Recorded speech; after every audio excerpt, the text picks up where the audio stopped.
So today what I've been working on is I got the tractor tuned up, oil changed, transmission fluid changed, adjusted a couple of cables, and I've been out here doing some soil work today on these beds at the top of the hill here. So the idea is, because these beds were laying fallow last year, we had some nematode problems. So we wanted to put this field block under excuse me, cover crop for the whole season. So we had it under buckwheat for the first part of the season.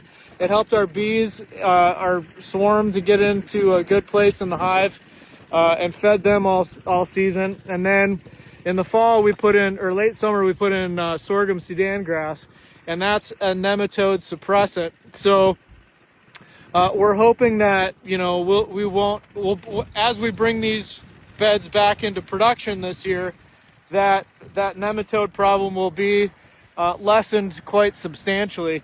The reason I'm prepping them now is because this is the crop residue that's left from the sorghum Sudan grass. It's really thick. It's going to basically provide a lot of organic matter in the soil column to soak up a really heavy nitrogen application that we put on them before we prep these beds. Now, the reason we did that, and the reason we're prepping them early, is so that as we tarp it, the soil bacteria will start to digest that crop residue. Because it's been raining and we're going to get some more snow flurries before I tarp it, the seeds, as the solar radiation hits the black side of the tarp, is going to warm up this ground, and those weed seeds are hopefully going to germinate. And then, because they have no light for 2 months, they're going to die. This is called the stale seedbed technique.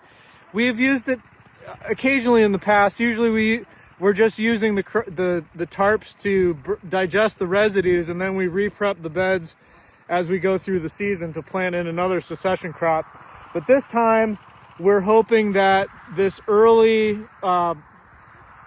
prep of this field block is going to give us a good jump start, digest a lot of these residues, because residues are really hard to work into, especially if you're using a mechanical seeder or a transplanter. So that's the plan for these beds, and they'll get planted out in another 2 months if the wind doesn't blow the tarp away. And I'm not doing that today. I gotta wait for an evening or a morning when it's nice and calm, because that tarp will cover 10 beds, and well, we got 2 tarps to put on this bed, so we've got 15 beds we got to cover. So more beds that we mowed and we need to tarp in the near future. But the propagation house is nearly full. All the seed order has ultimately come in, and we've got a ton of stuff to repair. We had 2 tunnels that were wind damaged over the winter. We had a crazy amount of wind this winter. So what we're doing is I got to repair those, excuse me, and then I got to repair a wash tank that froze and exploded the tank.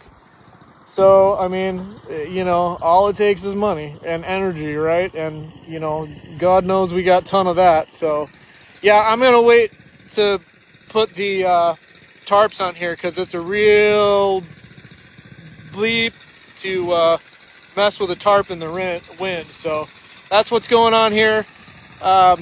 Still have CSA shares available. We've had a couple signups recently. Thank you, everybody that's keeping track of us on social media. Give us a like, a thumbs up, comment. That helps us get out to more people, and we're hoping to get more people to the farm this year. So that's the deal. Smell you later.